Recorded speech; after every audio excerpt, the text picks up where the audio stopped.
Welcome to my YouTube channel. तो आज हम जो बात करेंगे, आपका जो कॉन्सेप्ट है प्रजातीय पद्धति शास्त्र, इसके बारे में। ये कॉन्सेप्ट दिया है आपके हेरोल्ड गारफिंकल ने। तो ये क्या है कॉन्सेप्ट, तो इसे जानेंगे। चलिए वीडियो स्टार्ट करते हैं। आपने चैनल को सब्सक्राइब नहीं किया तो प्लीज़ सब्सक्राइब माई चैनल। और पीजीटी या एनटीए नेट की सोशियोलॉजी से प्रिपरेशन कर रहे हैं तो चैनल से जुड़ के प्रिपरेशन कर सकते हैं। पीजीटी की क्लास ऑलरेडी चल रही है, तो आप ज्वाइन करना चाहते हैं तो ज्वाइन कर सकते हैं। और वन लाइनर क्वेश्चन की सीरीज़ भी चल रही है, तो उसे भी आप ज्वाइन करें। चलिए, तो ये जो आपका आज का कॉन्सेप्ट है हेरोल्ड गारफिंकल का एथनोमेथोडोलॉजी, ये है क्या? इस कॉन्सेप्ट के माध्यम से जो थिंकर है वो क्या बताना चाहता है। तो हेरोल्ड गारफिंकल जो हैं, इनके बारे में थोड़ा सा देख लेते हैं। तो ये जो हैं, ये जन्य विधि विज्ञान के प्रतिपादक हैं। ये तो आपको पता ही है, जैसा कि अभी मैंने बताया। इनके जो गुरु हैं वे मानते हैं अल्फ्रेड सुलजी को, जिन्होंने फेनोमेनोलॉजी जो कॉन्सेप्ट है उसको प्रतिपादित किया है। ठीक है, तो वो उनसे वो बहुत प्रभावित थे और वो प्रभावित थे फेनोमेनोलॉजी के। उसी के आधार पे इन्होंने एथनोमेथोडोलॉजी का निर्माण किया। और ये प्रतीकात्मक अंतःक्रियावाद से भी प्रभावित थे, जो ब्लूमर का दिया हुआ कॉन्सेप्ट है। और इनके कॉन्सेप्ट से, अल्फ्रेड सुल्ज के कॉन्सेप्ट से पार्सन जी ने क्रिया सिद्धांत जो था उससे बहुत प्रभावित थे। और इनकी जो बुक थी, देख लेते हैं बुक। इन्होंने एक बुक लिखी थी, स्टडी इन एथनोमेथोडोलॉजी। किसने लिखी थी? हेरोल्ड गारफिंकल की। एग्जाम में पूछ ली जाती है बुक वगैरह आती हैं। तो हेरोल्ड गारफिंकल की ये बुक है स्टडी इन एथनोमेथोडोलॉजी, और ये इन्होंने लिखी थी 1967 में। कब लिखी थी? 1967 में। तो ईयर भी पूछ लिया जाता है कभी, तो उसको भी ध्यान रखिए।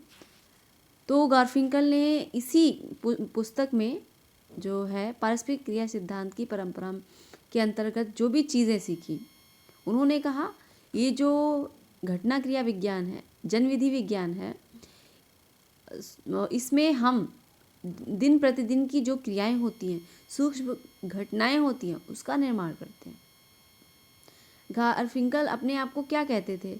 वे मनोवैज्ञानिक नहीं मानते थे। वो कहते थे कि जो प्रकारवाद है उसे मैं एक्सेप्ट नहीं करता, उसे मैं स्वीकार नहीं करता। प्रकारवाद जो भी क्लासिकल थिंकर, कहने का मतलब ये है, जैसे पहले हमारे जो क्लासिकल थिंकर रहे हैं, दुर्खीम जी, अगस्ट कॉम्ट, सीमेल जी, कार्ल मार्क्स, इन सब ने क्या किया है? लगभग प्रकारवाद को अपनाया है, प्रत्यक्ष तरीके से अपनाया है। तो इन्होंने, गारफिंकल ने इस चीज़ को एक्सेप्ट नहीं किया, इसके विरोधी रहे। इन्होंने कहा ये चीज़ें इस तरीके से हम समाज को नहीं देख सकते। इन्होंने कॉन्शियसनेस, वैल्यू और स्टेटस, इन सभी चीज़ों को नकार दिया। कहा कि ये सब चीज़ें इसका कोई साहूकार नहीं है समाज को समझने के लिए। इन्होंने इस तरीके से बात की और इन्होंने कहा कि जो ये विज्ञान है, जनविधि विज्ञान, ये इन सब से परे है। समाज को यदि समझना है तो समाज को समाज की नज़र से देखना होगा, लोगों के शब्दों को समझना होगा, वो लोग आपस में किस तरीके से इंटरेक्शन करते हैं, उस चीज़ के अर्थ को जानना होगा। इन्होंने जो अल्फ्रेड सुल्ज थे उनसे, जैसा कि मैंने अभी बताया आपको, प्रघटना शास्त्री हैं अल्फ्रेड हस्सेल, तो उनके प्रघटना शास्त्र से वो प्रभावित थे, जो आपके थिंकर हैं हेरोल्ड गारफिंकल। उन्होंने कहा कि जो चीज़ें दिखाई देती हैं, उसका जो अर्थ निकलता है, उस अर्थ को सब कुछ मान लेना ये सत्य नहीं है। संयुक्त रूप से उस अर्थ को, दुनिया को बनाता है। कहने का मतलब ये है, यदि गाय घास खाती है, ठीक है, गाय घास खाती है, तो इसका अर्थ संयुक्त रूप से सभी दुनिया मान लेती है कि गाय है जो घास ही खाती है। ठीक है, तो इस तरीके से ये बात करते हैं। चलिए थोड़ा सा ये भी देख लें कि जो घटना क्रिया विज्ञान है वो क्या है, किसे कहते हैं, आखिर किस रूप में इसको प्रस्तुत किया जाता है, तो देख लेते हैं।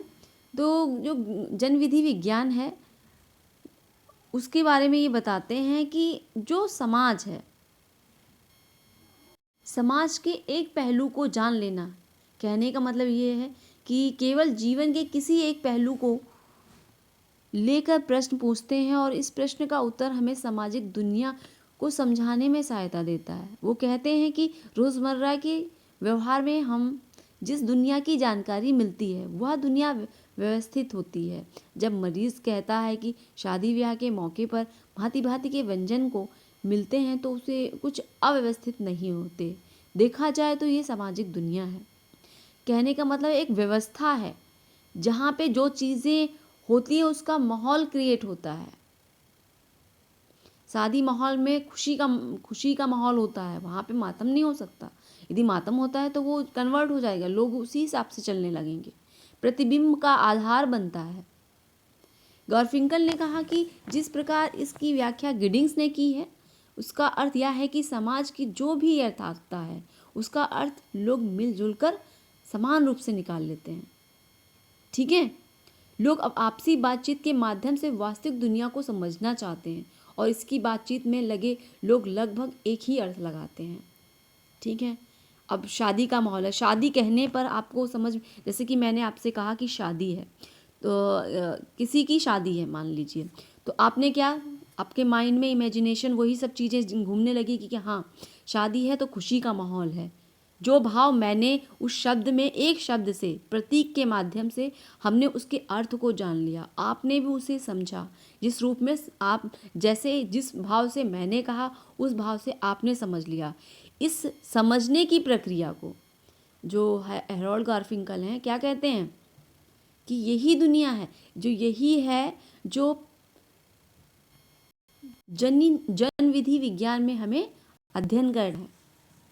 ठीक है, इन्होंने कहा कि वास्तविक दुनिया ही प्रतिदिन की दुनिया होती है। आगे देख लेते हैं, इसकी कैरेक्टरिस्टिक भी हैं आपके, जो आपके एथनोमेथोडोलॉजी है उसके कैरेक्टर मतलब उसके लक्षण क्या हैं कि आप कैसे पहचानें कि एथनोमेथोडोलॉजी है।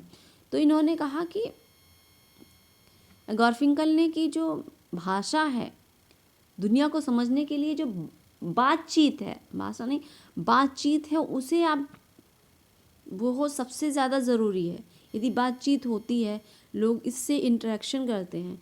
उन्होंने एक एग्जांपल दिया, उन्होंने कहा कि यदि तेज़ रोशनी है मतलब धूप है और कोई लालटेन लेके जा रहा है तो कितने सारे लोग देखेंगे, भीड़ क्या कहेगी, तो क्या कहेंगे कि ये लालटेन आप दिन में क्यों लेके जाते हैं, तो वो क्या जवाब देगा, वो ये कहकर इस बात को काट सकता है कि लोग को आपस में दिन में भी भिड़ जाते हैं।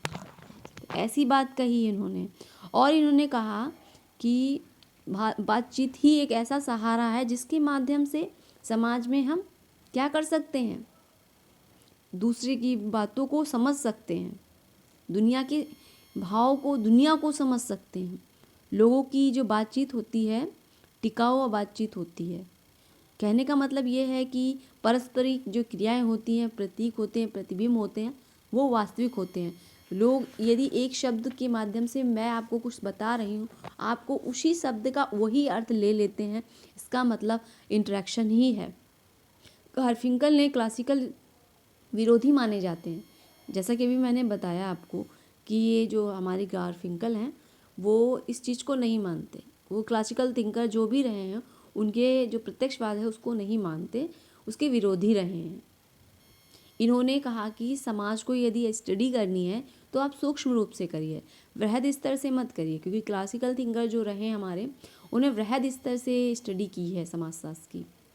तो गॉरफिंकल कहते हैं कि सूक्ष्म स्तर से करिए, कि यदि हम समाज में लोगों को समझना चाहते हैं, एक व्यक्ति को समझना चाहते हैं, तो हमें सूक्ष्म स्तर से ही अपना अध्यापन कार्य करना चाहिए। ठीक है, और इन्होंने जो एक ये कॉन्सेप्ट आपका गॉरफिंकल ने बनाया, जो है आपका स्टडी एथनोमेथोडोलॉजी, स्टडी इन एथनोमेथोडोलॉजी पुस्तक में, तो इसमें उन्होंने अवधारणाएं भी कलेक्ट की, उसके बाद सिद्धांत का निर्माण हुआ। तो इन्होंने अवधारणाएं कुछ ली हैं, उनको भी हम देख लेते हैं। तो इन्होंने कहा कि यदि घटना को देखना है तो दो तरीके से घटना देखी जाती है। पहले हम ये समझ लें, फिर हम अवधारणाओं के बारे में बात करेंगे कि घटना को दो तरीके से देखते हैं। ओबियसली सभी को पता है कि घटनाएं जो होती हैं दो तरीके से देखी जा सकती है, एक व्यक्तिगत तरीके से, एक वस्तुनिष्ठ तरीके से। कहने का मतलब ऑब्जेक्टिव, लोगों के द्वारा उन लोग क्या सोच रहे हैं, एक ये माध्यम होता है एक विषय पर, और एक अपना खुद का व्यू क्या है उस विषय पे। तो दो तरीके से हम समाज, कोई भी कॉन्सेप्ट या कुछ भी चीज़ के को हम दो तरीके से समझ सकते हैं। एथनोमेट्रोलॉजी में जिस अर्थ को, इसके पीछे क्या है, अर्थबोध को महत्व दिया जाता है कि जो अर्थ में उस विषय के बारे में सोचा जा रहा है उसका अर्थ लोग क्या लगा रहे हैं, खुद हम क्या लगा रहे हैं, इस अर्थ को जानना सबसे ज़्यादा ज़रूरी है। ठीक है, चलिए आगे देख लेते हैं। इन्होंने प्रतिदिन की जो भी घटनाएं रहीं उसको दैनिक जीवन में की क्रियाओं को समझने के लिए सिद्धांत का प्रतिपादन किया। अब इस सिद्धांत को बनाने के लिए इन्होंने किन किन उपागमों का प्रयोग किया, मतलब कौन कौन से इन्होंने अप्रोचेस, अवधारणाएं, कॉन्सेप्ट लिए जिसके आधार पर इन्होंने इस थ्योरी का निर्माण किया। तो इन्होंने प्रलेखन विधि का प्रयोग किया। ये क्या होती है, इस विधि, यह विधि जो होती है उस प्रक्रिया से लेते हैं इस विधि में जिन्होंने सामाजिक दुनिया जो है स्पष्ट दिखाई देती है। इस प्रलेखी विधि द्वारा किसी भी सामाजिक स्थिति के तत्वों को वे ले लेते हैं, उसे परिभाषित करते हैं और इसके पीछे जो सामाजिक संरचना होती है उसका पता लगाते हैं। ठीक है, सामाजिक संरचना का पता लगाते हैं। प्रलेखी विधि और कुछ ना होकर कहें सीधा सा मतलब व्यक्ति की अभिव्यक्ति है। व्यक्ति के बीच की बातचीत में जो संदर्भ है वही प्रतिबिंब है और यह प्रतिबिंब ही समाज का प्रतिबिंब है। समाज की समझ के लिए गारफिंकल इस प्रलेखी विधि को प्रलेखी विधि कहते हैं। ठीक है, इस विधि को क्या कहते हैं, प्रलेखी विधि। आगे देख लेते हैं आत्मवाचक। इन्होंने इस कॉन्सेप्ट को भी इंक्लूड किया है। इन्होंने रिफ्लेक्टिव एक्शन के बारे में बताया। इन्होंने कहा जो जन विधि सिद्धांत है इसमें व्यक्ति जब किसी एक स्थिति में किसी क्रिया को करता है तो उसका अर्थ वह अपने अनुभव और बोध के अनुसार ही लगाता है। इसे ही आत्मवाचक कहते हैं। क्या कहते हैं, आत्मवाचक क्रिया कहते हैं। मनुष्य की अधिकांश पारस्परिक क्रियाएं जो होती हैं आत्मवाचक होती हैं। निर्देशिका का भी प्रयोग किया है इन्होंने निर्देशिका के माध्यम से क्या बताया, इन्होंने कहा निर्देशन भी इस जो कॉन्सेप्ट है इसका आधार है। और कैसे है, प्रतीक जैसा कि बताया मैंने, सैम्पल्स जैसा कि मुट्ठी बांध कर किसी को, मतलब मुट्ठी आपने बांध कर किसी को दिखा दी तो ये अगला क्या समझेगा, उसके अर्थ को जान लेगा ना। शब्द, हाव भाव, इन चीज़ों के माध्यम से आप जैसे कि यूट्यूब वगैरह कुछ भी चलाते हैं आप इमोजी वगैरह भेज देते हैं, ये भी तो एक सिंबल है।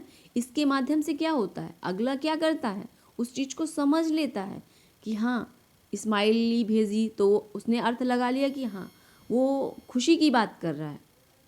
यदि किसी ने आँख सिकोड़, भौवें सिकोड़ ली तो उसका अर्थ क्या होता है, और थम्स अप दिखा दिया तो उसका क्या होता है। तो सभी ये भी सब क्या हैं, इन्होंने इस चीज़ को भी इसमें इस कॉन्सेप्ट ने इंक्लूड किया। इन्होंने कहा कि हाँ ये दो निर्देशन है, निर्देशिका है, ये वस्तुओं को लोगों को समझने में सहायक होती है। ठीक है, लोगों के व्यवहार को जानने में, उसे समझाने में, लोगों के हाव भाव को समझने में सहायक होती है, प्रतीक होती है।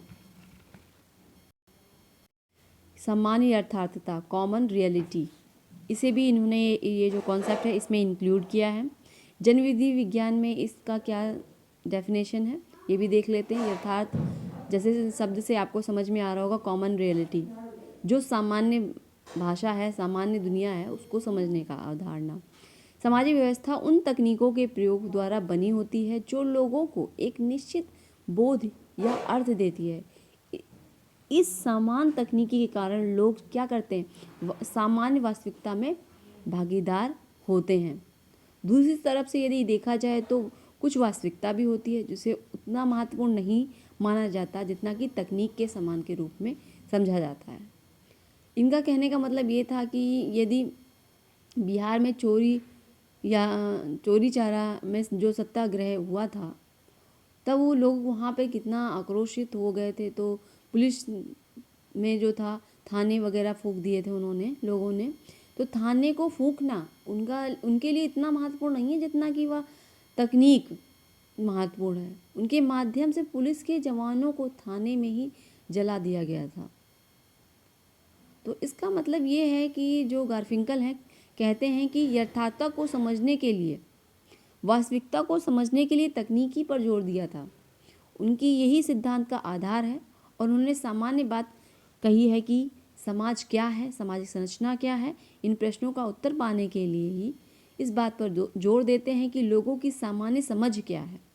जब चोरी चोरा को फूंक दिया गया तो इसकी जानकारी एक या दो व्यक्ति को नहीं थी, सारा इलाका जानता था कि लोगों ने हिंसा की थी।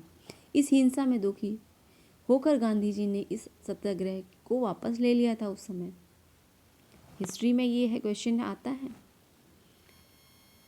और गारफिंकल की जो इस तरीके के जो कॉन्सेप्ट है, इसके जो ये किससे इस कॉन्सेप्ट से प्रभावित थे जब इन्होंने इस कॉन्सेप्ट को बनाया, तो ब्लूमर, सुल्ज, गॉफमैन, गारफिंकल, ये सभी जो विचारक हैं इनको ये फॉलो करते हैं। इन्होंने इसे जो सूक्ष्म पद्धति है, मतलब वृहद परिप्रेक्ष्य से और सूक्ष्म परिप्रेक्ष्य से, दो परिप्रेक्ष्य से हम समाजशास्त्र में स्टडी करते हैं, तो इन्होंने सूक्ष्म परिप्रेक्ष्य को अपनाया है। परिप्रेक्ष्य क्या, सूक्ष्म तरीके से, वृहद स्तर से, सूक्ष्म स्तर से चीज़ों को देखा है। वृहद स्तर से तो क्लासिकल थिंकरों ने देखा है। इस तरीके से इन्होंने बताया और पारस्परिक क्रियाओं को भी इन्होंने निर्माण में इसकी मदद ली। इन्होंने कहा जो भी दिन प्रतिदिन जो घटनाएं होती हैं, क्रियाएं का जो उत्पादन मात्र है, इस प्रकार इसके अंतर्गत समाज वास्तविकताओं को सिद्धांतों के आधार पर खोजकर नित्य प्रतिदिन की सामाजिक घटना और उसके प्रति लोगों की प्रक्रियाओं में पूछने पर बल दिया जाता है कि लोग एक दूसरे से किस तरीके से बात करते हैं, कैसे समझते हैं, उसके अर्थ को कैसे जान लेते हैं। यही क्रिया के माध्यम से इन्होंने बताया है। इन्होंने कहा समाजशास्त्र की स्टडी यदि करनी है तो लोगों की आपसी क्रियाकलाप में किन अर्थों को समझा जाता है, उसे जानने के लिए हमें एथनोमेथोडोलॉजी का प्रयोग करना चाहिए।